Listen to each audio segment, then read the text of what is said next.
जैसे तुम में से राहुल, तुम्हारे घर ऐसा होता होगा, जैसे शादी का कोई कार्ड आया मान लो, तो दोपहर का खाना बनना बंद हो जाएगा। उस दिन क्या होगा कि तुम पता है भाई कल जाने शादी में, तो दोपहर का खाना नहीं खाओगे, रात को क्या करोगे, डायरेक्टली स्टार्ट हो जाओगे। जाते ही पहले स्टार्टर खाओगे, पहले गोलगप्पे, फिर आगे जाके मंचूरियन, चीज चिल्ली सब खाते जाओगे, लास्ट में फिर आइसक्रीम।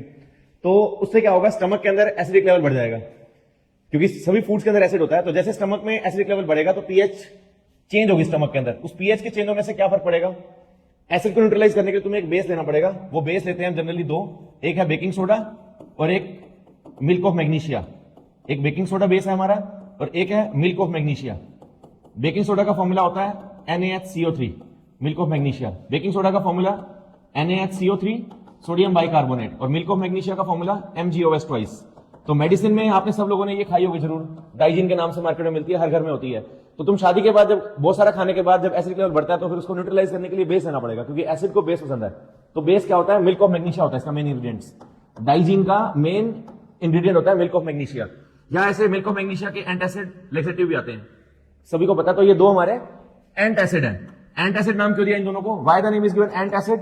जैसे हम लोग बोलते हैं वायरस के लिए एंटीवायरस, बैक्टीरिया के लिए एंटीबैक्टीरियल, वैसे ही एंटासिड स्टमक के एसिडिटी को न्यूट्रलाइज करने के लिए। एंटासिड मतलब जो बेसिक नेचर के होता है। तो ये दोनों हमारे बेस होते हैं जो एक्सेस एसिड को न्यूट्रलाइज करते हैं। तो पीएच का हमारे सिस्टम में पहला रोल ये रहता है डाइजेस्टिव सिस्टम के अंदर। सेकंड रोल है हमारा पीएच का हमारी लाइफ के अंदर 2 में। अब 2 में सभी को पता है, हम जो सारा दिन खाना खाते हैं वो स्टिकी होता है, बहुत एसिडिक होता है, हमारे टूथ में कहीं ना कहीं स्टिक कर जाता है। तो डॉक्टर्स रिकमेंड क्यों करते हैं कि नाइट टाइम में ब्रश करना चाहिए, ताकि जो एसिड हमारे टूथ पे स्टिक कर गया, इट स्टार्ट 2 वो 2 स्टार्ट कर देगा। 2 से क्या होगा, टूथ के ऊपर जो लेयर होती है, ये जो एनिमल की लेयर होती है टूथ लेयर, यहां से डीके स्टार्ट हो जाएगा टूथ के ऊपर। जैसे यहां डीके स्टार्ट होगा तो डीके होने की वजह है वो एसिड। जैसे माउथ की पीएच फॉल करती है 5, 4.5, 5.5, तो डीके होना शुरू होगा, डीग्रेड करेगा इसको।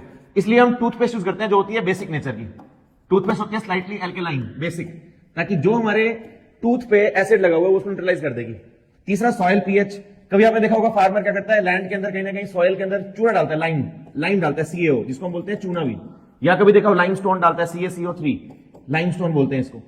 इसका नाम क्विकलाइम लाइमस्टोन या स्लेट लाइम बोलते हैं, CaOS ट्वाइस, इसको बोलते हैं स्लेट लाइम। तो फार्मर स्लेट लाइम क्यों डालता है मिट्टी में, अगर मिट्टी एसिडिक हो जाएगी ना, अगर सोइल हो एसिडिक, तो उसके एसिडिक बिहेवियर को, सॉइल के एसिडिक बिहेवियर को न्यूट्रलाइज करने के लिए उसमें बेस डालना पड़ेगा।